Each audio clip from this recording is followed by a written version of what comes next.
Comilla Victoria সরকারি কলেজের new হোস্টেলে থাকা শিক্ষার্থীদের প্রথম গ্র্যান্ড রিইউনিয়ন 2026 অনুষ্ঠিত হয়েছে।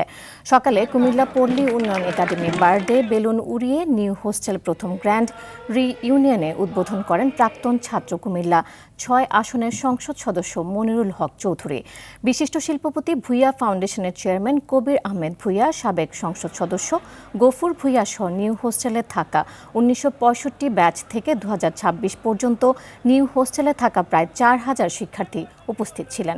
অনুষ্ঠানটি প্রাক্তন শিক্ষার্থী অতিথিদের মিলন মেলায় পরিণত হয়। একটা রিইউনিয়ন মানে একটা সম্প্রীতি, একটা বন্ধন, একটা ভালোবাসা, একটা আবেগের জায়গা। এই যে আমরা দীর্ঘ বছর পরে একসাথে হওয়ার একটা সুযোগ পেলাম, এটা আসলে একটা এক্সপ্লেন করার মতো বিষয় না। এটা আমি মনে করি যে আগামী দিনে ইনশাল্লাহ যখন আরও এই রিইউনিয়নের মাধ্যমে আমাদের সবার সাথে একটা সম্পর্ক বিল্ড আপ হবে।